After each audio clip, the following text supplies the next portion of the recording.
चलो, कल मैंने टॉर्क के इक्वेशन आप लोगों को बताए थे और टॉर्क का इक्वेशन जो निकल के आया था वो क्या था? So torque was equal to K S E2 square R2 upon R2 square plus S square X2 square, इतना था। This was the formula for running torque. Running torque का फॉर्मूला ये था।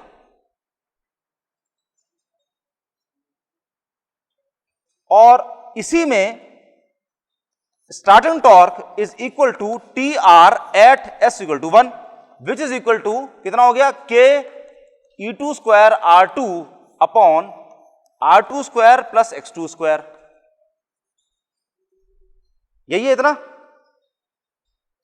ठीक, अब आपको दो टॉर्क्स और निकालनी है, that is maximum running torque, maximum T are, एक ये निकालना है और एक निकालना है maximum starting torque. Maximum running torque निकालने के लिए बेसिकली क्या करेंगे? ये जो डिफरेंस, इसका डिफरेंशिएशन करेंगे विद रिस्पेक्ट टू व्हाट? कौन सी ऐसी चीज है इसके अंदर जो वेरिएबल है? के वेरिएबल है, के इज अ कांस्टेंट, के is not variable. E2 variable है? नहीं है। E2 is again a constant, E2 भी कांस्टेंट है क्योंकि E2 द सेकेंडरी वोल्टेज है, that is again constant. R2 rotor resistance, rotor resistance एक बार आपने मोटर स्टार्ट कर दी है उसके बाद वो rotor resistance is again constant, तो R2 भी कांस्टेंट है, X2 भी कांस्टेंट है। कौन सी चीज वेरिएबल रह गई इसके अंदर? S। तो differentiate this with respect to S। जब आप डिफरेंशिएट कर लेंगे, I will leave this to you. Differentiation का काम आप लोगों को छोड़ देता हूं क्योंकि ऑलरेडी फर्स्ट यूनिट हमारा बहुत देर से चला जा रहा है, दैट्स वेरी लेंथी। तो ये डिफरेंशिएशन करने के बाद में आपको मैक्सिमम टीआर के लिए वैल्यू जो मिलेगी, कंडीशन, इसकी कंडीशन जो होगी, condition will be S equal to R2 upon X2। Maximum starting torque की कंडीशन क्या निकल के आएगी? देखो, एक चीज हमेशा के लिए समझ लीजिए, starting is a special case of running. Starting is a special case of running. What's so special about starting? क्या स्पेशल है? स्टार्टिंग के केस में रनिंग का जो फॉर्मूला है, इसमें कौन सी चीज आप करते हैं कि एक खास वैल्यू लेते हैं जिस वैल्यू से आपको ये मिल जाता है S इक्वल टू 1। तो starting is a special case of running. अगर नॉर्मल रनिंग का जो टॉर्क का फॉर्मूला निकाल देते हैं उसमें खाली आपको S is equal to 1 put up करना है, and that is the condition for starting, वो स्टार्टिंग की कंडीशन। तो वही वाला काम इसमें भी कर दिया, S बराबर 1 पुट कर दिया, आपको इसी कंडीशन मिल जाएगी। क्या हो जाएगा इसमें? कंडीशन क्या हो जाएगी? R2 is equal to X2। उसी तरह से इसी कंडीशन क्या हो सकती है, इसको हम दूसरी तरीके से लिखें तो हम ये लिख सकते हैं कि R2 is equal to SX2, और इसी कंडीशन क्या है? R2 is equal to X2। ये दोनों कंडीशन है। ये कंडीशन अगर आप इसके अंदर लगा देते हैं और ये कंडीशन इसके अंदर लगा देते हैं तो कौन कौन से दो फॉर्मूले लिखते हैं? जल्दी लगा के मेरे को बताइए क्या फॉर्मूला मिलता है इसमें। ये कंडीशन लगाने के बजाय ये लगाना है S equal to R2, S equal to R2 by X2। और I think you need to eliminate X2। X2 eliminate करिए। X2 की जगह R2 बाय S, यहां पे X2 की जगह R2। इस फॉर्मूले में जहां भी X2 है, X2 की जगह R2 बाय S कर दो। इस फॉर्मूले में जहां भी X2 की जगह R2 कर दो, करके निकालो क्या हो जाता है, कितनी वैल्यू निकल के आ रही है? क्या इसमें वैल्यू आ रही है? T R, maximum T R is equal to K S E2 square upon 2R2। उसके हिसाब से इसका फॉर्मूला क्या निकल के आएगा?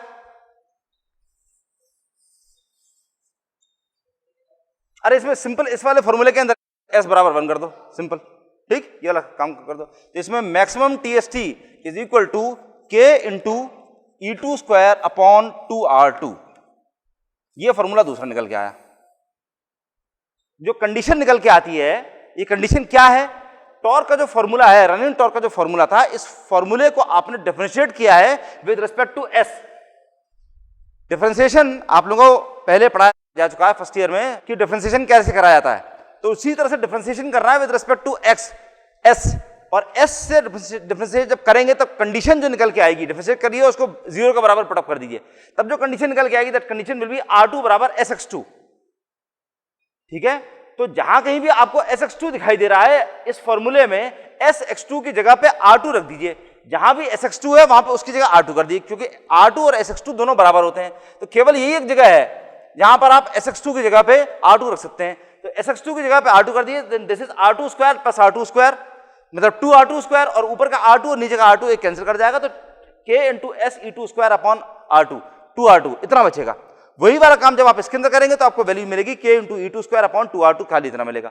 ऊपर इस वाले में S भी है, इसमें S की वैल्यू भी 1 हो गई। इस तरह से आपको ये एलिमिनेट करना है, X2 एलिमिनेट कर देना है, तो आपको ये वाला R2 मिल जाता है। ठीक, these are the conditions for maximum running torques and maximum starting torque. Actually इसको रन इन टॉर्क के बजाय से कहते हैं कई बार TF बोलते हैं, TF या TFL। TFL का मतलब क्या हो गया? TFL का मतलब फुल लोड टॉर्क। TFL का मतलब हो गया full load torque.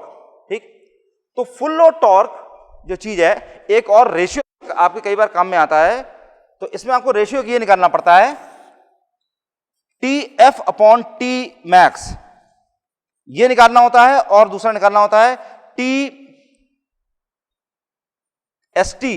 Start in torque upon T max. TF की फॉर्मूला ये दे रखा है, T मैक्स का फॉर्मूला क्या है? T मैक्स का फॉर्मूला ये रहा, this is basically T max. ठीक, this is T max basically, इसको कहते हैं T मैक्स। मैक्सिमम TF इसका मतलब बेसिकली हो गया T मैक्स।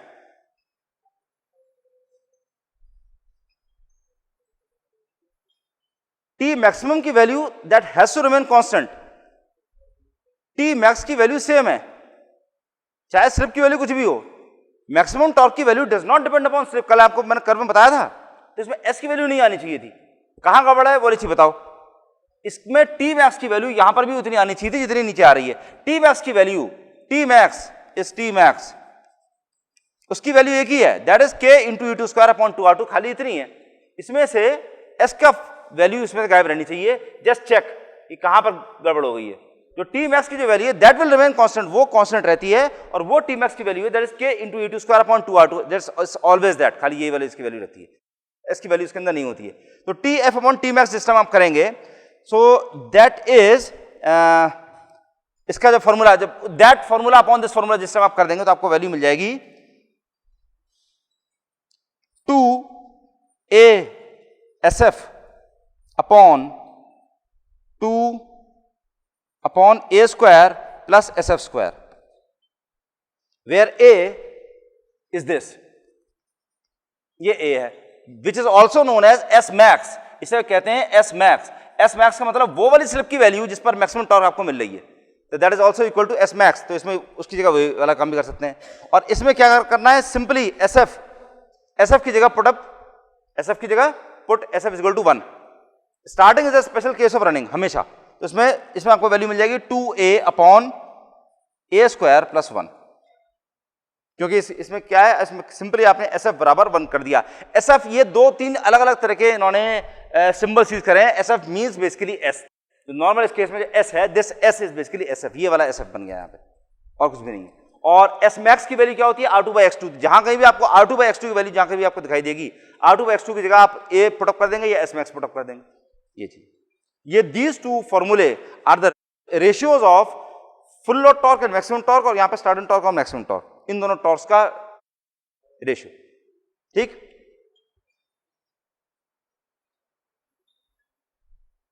अच्छा, अब आप लोगों को मैंने कल ये बताया था कि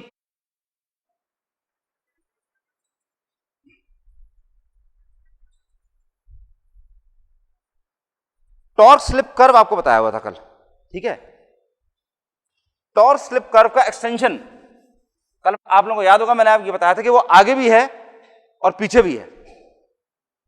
आपने अभी तक इतना कर्व देखा हुआ है,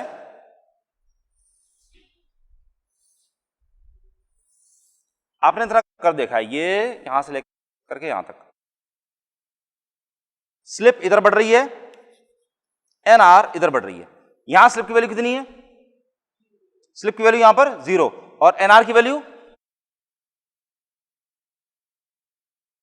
NS, और यहां स्लिप की वैल्यू कितनी है, और NR की वैल्यू 0। ठीक, तो ये जो कंप्लीट कर्व है वो यहां से लेकर के यहां तक का है, जहां पर स्लिप की वैल्यू बिकम्स 2,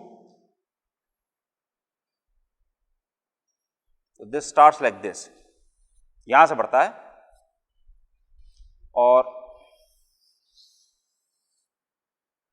ऐसा हो जाता है जहां पर स्लिप की वैल्यू, यहां पर स्लिप की वैल्यू इज -1। अब ये बताइए जहां पर स्लिप की वैल्यू 2 होगी वहां पे एनआर की वैल्यू कितनी होगी? कैलकुलेट करो फॉर्मूले में, S equal to NS minus NR upon NS। ये फॉर्मूला याद होगा आप लोगों को, S equal to NS minus NR upon NS। तो S equal to NS minus NR upon NS। इसमें स्लिप की वैल्यू 2 रखिए और फिर निकालिए NR की वैल्यू कितनी है। उसी तरीके से ये निकालिए कि स्लिप की वैल्यू जब -1 है तब NR की वैल्यू कितनी है, निकालो जल्दी से। Then we'll have some other insights, तब और चीज समझ में आएंगी आप लोगों को। यहां पर NR की वैल्यू कितनी आ रही है?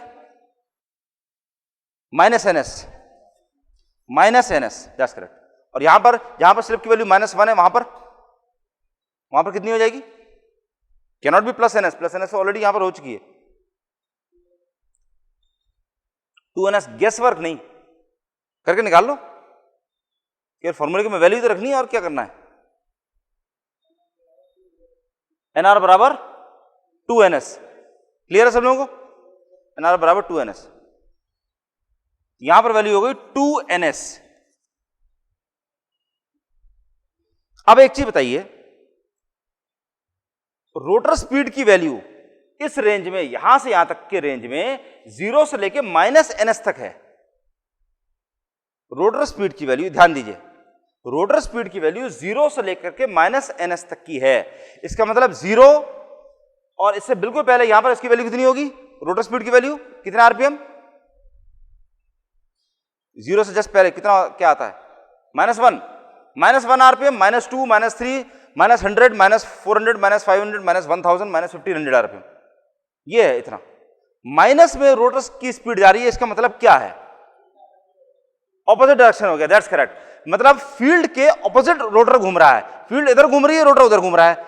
ऐसा पॉसिबल कैसे है? कोई आइडिया कैसे पॉसिबल हो जाएगा?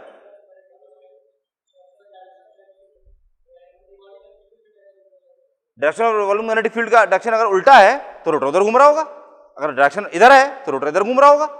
भाई रोटर जब इधर घूम रहा है इसका मतलब फील्ड इधर घूम रही है, जब रोटर इधर घूम रहा है तो फील्ड इधर घूम रही है। ऐसा कैसे पॉसिबल है कि फील्ड इधर घूम रही है, रोटर इधर घूम रहा है?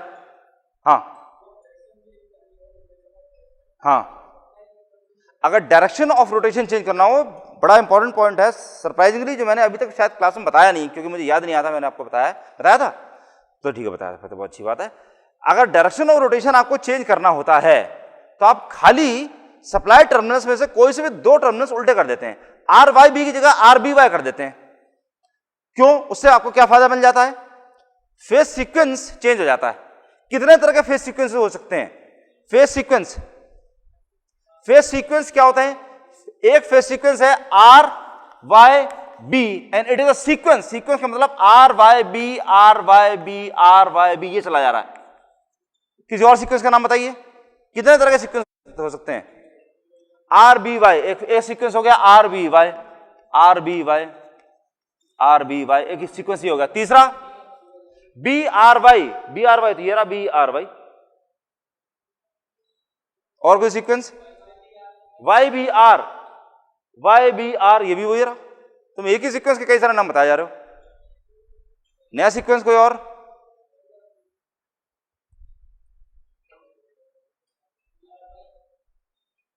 क्या चीज? नहीं, please try. RRY, this is different, ये बढ़िया चीज है। RRY नहीं, एक्चुअली यही चीजें जब आप आड़ी तिरछी चीजें जब दिमाग में सोचते हैं तभी आप नई चीजें अचीव कर सकते हैं, जस्ट टू। लेकिन RRY वर्क क्यों नहीं करेगा? कि देखो R में और B में कितने डिग्री का डिफरेंस है? 120 डिग्री। B में और Y में 120, और Y में और R में 120। तो 3 फेज तभी माने जाएंगे जब तीनों फेजेस के बीच में 120 डिग्री का फेज शिफ्ट होगा। तो R के बाद में R नहीं आ सकता, ये वाला चक्कर है। ठीक, वैसे this would have been a very unique solution, जो अभी तक किसी ने कभी नहीं सोचा है, but this was a unique thing, although is not possible ये चीज। तो और कोई सीक्वेंस बताओ तो सही, जल्दी से जवाब दीजिए, मतलब आंसर दीजिए मेरे को। आंसर क्या है? जवाब दो। और कोई फेज सीक्वेंस नहीं है। फेज सीक्वेंस खाली दो ही तरह के होते हैं, clockwise, anti clockwise, that's all. Clockwise के मतलब R Y B, anti clockwise का मतलब आर बी वाई, या क्लॉकवाइज का मतलब आर बी वाई है तो एंटी क्लॉकवाइज का मतलब R Y B, that's all. खाली दो तरह के फेज सीक्वेंस होते हैं, और किसी तरह का फेज सीक्वेंस हो ही नहीं सकता। बाकी everything else is a possible combination of these only. Sequences हैं, एक के बाद एक चले आ रहे हैं, ठीक है। खाली दो तरह के फेज सीक्वेंस हो सकते हैं। तो अगर आपने R B Y induction motor के जो 3 टर्मिनल हैं, मान लीजिए ये इंडक्शन मोटर है, इसमें 1 2 3 टर्मिनल दे रखे हैं, इसमें आपने आर वाई बी अगर दिया हुआ था तो डायरेक्शन ऑफ रोटेशन ऐसा रहेगा, इंडक्शन मोटर इधर घूम रही होगी। अगर आर वाई बी की जगह अगर आपने आर बी वाई अगर आपने कर दिया, इसका मतलब 2 तार उल्टे कर दिए, जोड़ दिए, कोई से 2 तार उल्टे जोड़ दिए, तो उसका डायरेक्शन ऑफ रोटेशन इधर के बजाय इधर हो जाएगा। क्लियर है? ये direction of rotation induction motor का चेंज करने के लिए कोई से भी सप्लाई के 2 टर्मिनल्स उल्टे कर दीजिए, उल्टे जोड़ दीजिए, इधर का उधर जोड़ दिए, उधर का इधर जोड़ दिए, बस डायरेक्शन ऑफ रोटेशन उल्टा हो जाएगा। Now will come back to the original question, क्या अब ये रोटर स्पीड माइनस एनएस कैसे हो सकती है? क्या बात है, क्या जवाब दिया, बहुत बढ़िया, वेरी गुड। रनिंग कंडीशन में उसका डायरेक्शन चेंज कर दिया जाए। जिस टाइम इंडक्शन मोटर रन कर रही है, फील्ड इधर घूम रही थी, रोटर भी इधर घूम रहा था, और वो जिस टाइम फुल स्पीड में जिस टाइम रन कर रही थी, या नॉर्मल स्पीड में या स्लो स्पीड में, इस तरह जिस टाइम रन कर रही थी, उस टाइम करते करते आपने क्या करा, सप्लाई के 2 टर्मिनल्स उल्टे कर दिए, तो फील्ड को मूव करने में, डायरेक्शन ऑफ रोटेशन इधर से इधर करने में बिल्कुल टाइम नहीं लगता, इंस्टेंटेनियस, इधर को घूमने के बजाय इधर घूमना शुरू कर दिया उसने। लेकिन रोटर मैकेनिकल है, मैकेनिकली उसके अंदर वेट है, इनर्शिया है, वो उधर घूमता रहेगा थोड़ी देर तक, और फिर उसके बाद क्या होगा, क्या ये वाली कोई एक्सप्लेन कर सकता है क्या होगा? धीरे धीरे स्पीड कम हो जाएगी, दैट्स कॉल्ड। तो दिस इज नोन एज इसे क्या क्या कहा जाएगा? इसको, उसकी रोटर की स्पीड धीरे धीरे कम करना, इसको क्या कहा जाएगा? Braking, that's correct. This is known as braking, इसी को ब्रेकिंग कहते हैं। This is known as electrical breaking.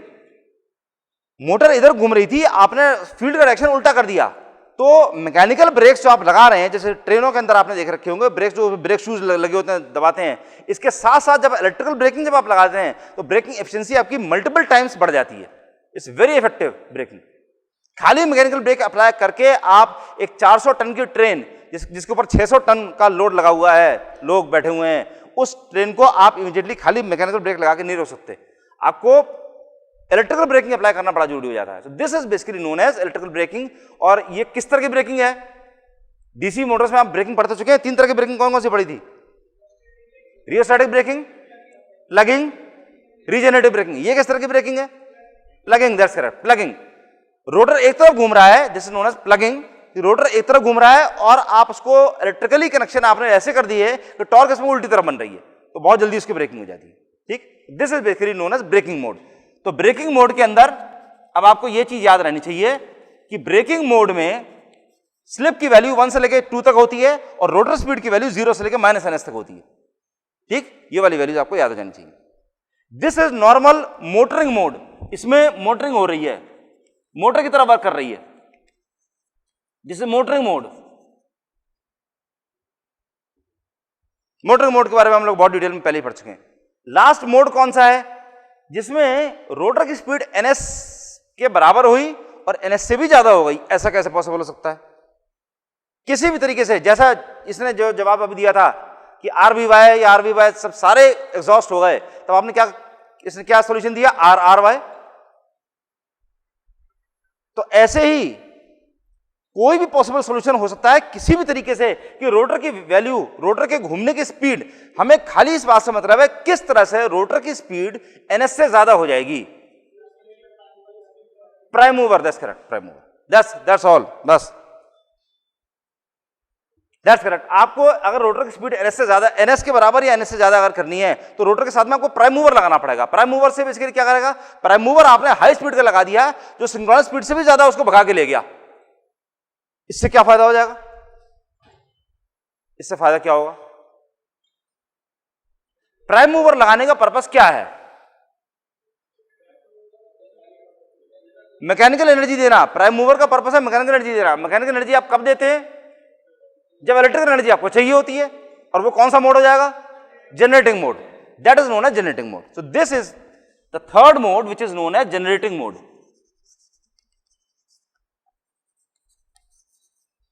Generating mode.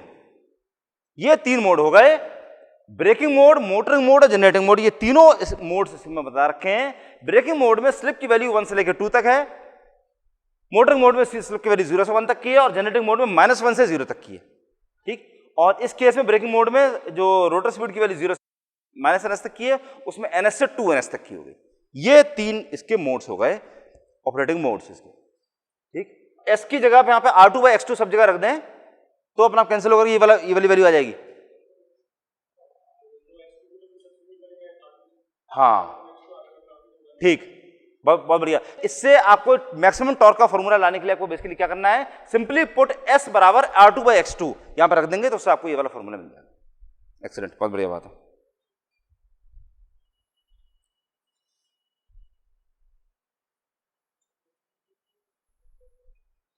तो एक लास्ट पार्ट इसमें देख लीजिए, सिंगल फेजिंग क्या होती है। सिंगल फेजिंग क्या है, देखो इंडक्शन मोटर में सप्लाई जो आप देते हैं वो कितने फेज की होती है, 3 फेज की। 3 फेज में से अगर एक फेज आना बंद हो जाए तब क्या होगा, ये सवाल है आप लोगों के पास में। ये क्वेश्चन पूरी तरह से समझने का, ये खाली इसमें बोर्ड पे दिखाने कुछ भी नहीं है। मोटर हमिंग करेगी, क्यों करेगी, क्या मोटर रन करेगी, करेगी तो क्यों करेगी, नहीं करेगी तो क्यों नहीं करेगी। मोटर रन नहीं करेगी, आवाज होगी उसके अंदर, ये वाली बात सही है, उसके अंदर हमिंग साउंड होगी, और मोटर रन नहीं करेगी, क्यों नहीं करेगी।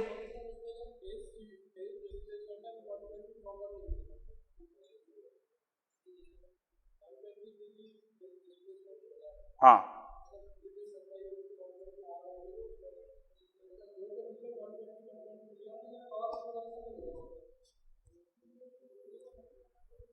ये एक अच्छा पॉसिबल ऑप्शन है कि 3 फेज की सप्लाई में से अगर आप एक फेज हटा देते हैं तो बचे हुए दोनों फेजेस के बीच में 120 डिग्री का टोटल फेज शिफ्ट नहीं हो पाएगा।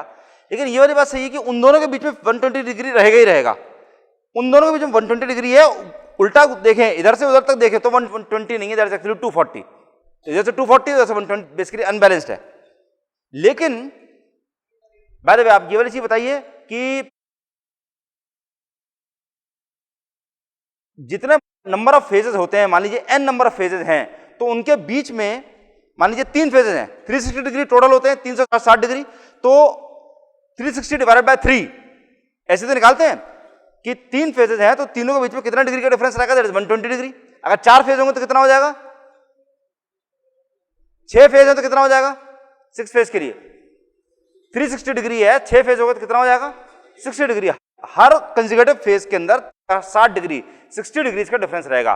2 फेजेस में ऐसा नहीं होता, n is not less than 3, that's true. तो अगर 2 फेज होते हैं तब फेज डिफरेंस कितना रहेगा, 180 हो सकता है, नहीं हो सकता। 180 का मतलब तो डेड शॉर्ट हो गया, जितनी देर एक की पॉजिटिव साइकिल आ रही है दूसरी की नेगेटिव साइकिल आ रही है, ये वाली चीज। तो कितना होगा, 90 डिग्री होता है, दैट्स करेक्ट। उनके बीच में 90 डिग्री का फेज शिफ्ट होता है 2 फेज में। तो 2 फेज की सप्लाई अगर आप 2 फेज की वाइंडिंग में देते हैं तो क्या रिवॉल्विंग मैग्नेटिक फील्ड प्रोड्यूस होती है, बिल्कुल होती है। रिवॉल्विंग मैग्नेटिक फील्ड अगर प्रोड्यूस होगी तो इंडक्शन मोटर रन करेगी, दैट्स ट्रू, ये वाली बात सही है। चाहे आपने उनके बीच में 90 डिग्री का डिफरेंस रखा हो या 120 डिग्री का, 90 डिग्रीज का और 120 डिग्री का कोई से भी फेज डिफरेंस आपने रखा हो, इंडक्शन मोटर रन करती है। द ओनली प्रॉब्लम इज यहां पर कि यहां पर जो इंडक्शन मोटर जो थी पूरी designed for 3 phases. Total load जो था, मान लीजिए टोटल लोड वाज से 60 किलोवाट्स, तो 60 किलोवाट्स तीनों फेज में बराबर डिस्ट्रीब्यूटेड था। तो 1 फेज वाज कैरिंग 20 किलोवाट्स, तीनों फेजेस पर 20-20 किलोवाट का लोड था। अब उसमें से एक फेज ने आना बंद कर दिया, अब वही 60 किलोवाट का लोड जो है इवनली और अनइवनली, मतलब या तो दोनों में 30-30 किलोवाट का हो जाएगा, या हो सकता है एक में 20 दूसरे में 40 का हो जाए, एक में 25 का हो जाए दूसरे में 35 का हो जाए, कुछ भी हो सकता है। तो अनइवनली डिस्ट्रीब्यूट हो जाएगा उन्हीं दोनों फेजेस के ऊपर। तो उसकी वजह से दोनों कंडीशन हो सकती है, या तो ये है कि लोड इतना ज्यादा एक्सेसिव हो जाए कि उसकी वजह से मोटर खाली हमिंग करती रह जाए, घूम ना पाए। लेकिन अगर लोड जो डिस्ट्रीब्यूट हुआ वो ऐसा इस तरह से डिस्ट्रीब्यूट हो गया कि वो उसके अंदर फेजेस के अंदर इतनी ताकत थी चलाने की, तो हमिंग भी करते रहेगी और वो बहुत स्लो स्पीड में रन करती रहेगी, बेसिकली ओवरलोडिंग हो गई। मान लीजिए 3 जने मिलकर बहुत सारा भारी सामान उठा के लेके जा रहे हैं, उसमें से एक जना कहते हैं मैं थक गया, मैं नहीं जा रहा, तो वही लोड बाकी दोनों पर आ जाएगा। अब या तो क्या होगा दोनों में से, अगर वो दोनों में इतनी ताकत है कि उस लोड को ले आ सके तो लेके चले जाएंगे, हालांकि हमिंग करते रहेंगे दोनों लड़के हमिंग करते हुए जाएंगे। लेकिन अगर मान लीजिए लोड इतना ज्यादा है कि और उनके अंदर वो कैरी करने की कैपेसिटी नहीं, तो खाली हमिंग ही करते रह जाएंगे, बैठ करके खाली हमिंग करेंगे। हमिंग का मतलब रोते रहेंगे, चीखेंगे, चिल्लाएंगे। लेकिन हमिंग के साथ में वो मोटर रन भी कर सकती है और नहीं भी रन कर सकती है। That depends upon the type of load, not the value of load. This problem is known as single phasing. जब एक फेज का आना बंद हो जाता है, हम सारी चीजें प्रैक्टिकली नहीं देखते हैं, थ्योरेटिकली भी सारी चीजें लेके चलनी पड़ती हैं। थ्योरेटिकली वो इंडक्शन मोटर रन कर सकती है क्योंकि उसके अंदर दो फेज की सप्लाई जा रही है। प्रैक्टिकली रन क्यों नहीं करती? क्योंकि एक तरफ 120 डिग्री है, दूसरी तरफ 240 डिग्री है, ये प्रॉब्लम है। और तीनों वाइंडिंग्स जो उसके अंदर वाइंडिंग कर रखी है वो तीनों इवनली डिस्ट्रीब्यूटेड है, और उसमें से खाली दो वर्क कर रही हैं, तो तीसरा खाली जाता है, 1 2 खाली, 1 2 खाली, 1 2 खाली, ये चला जा रहा है। इसीलिए उसके जो अंदर जो टॉर्क है, the torque is may be it's rotating के साथ में पल्सेटिंग भी है। तो पल्सेटिंग टॉर्क के अंदर इतनी ताकत नहीं होती कि रोटर को रन कर सके, इसलिए वो रोटर जो रन नहीं कर पाता और इंडक्शन मोटर बंद हो जाती है, हमिंग करती रहती है बहुत देर तक। अगर ऐसी कंडीशन रहती है तो उसमें से कोई सी वाइंडिंग जल भी जाती है, जल सकती है। तो इसलिए सिंगल फेजिंग नहीं आनी चाहिए। इससे बचने के लिए सिंगल फेजिंग प्रिवेंटर उसके अंदर सर्किट के अंदर लगाया जाता है। एक फेज में सप्लाई अगर आनी बंद हो जाए तो फौरन वो बाकी दोनों फेज को भी ट्रिप कर देता है, जिसे known as single phasing preventer. ये आप प्रोडक्शन डिवाइसेस के अंदर पढ़ेंगे नेक्स्ट सेमेस्टर में, जब स्विच गियर प्रोडक्शन सिस्टम आप पढ़ेंगे। एक फेज के अंदर सप्लाई बंद होते ही फौरन दो फेज में सप्लाई बंद हो जानी चाहिए, तब इंडक्शन मोटर सेफ है, वरना इंडक्शन मोटर जल सकती है। स्टार्टर के अंदर सिंगल फेजिंग प्रिवेंटर लगा रखा हो, ठीक।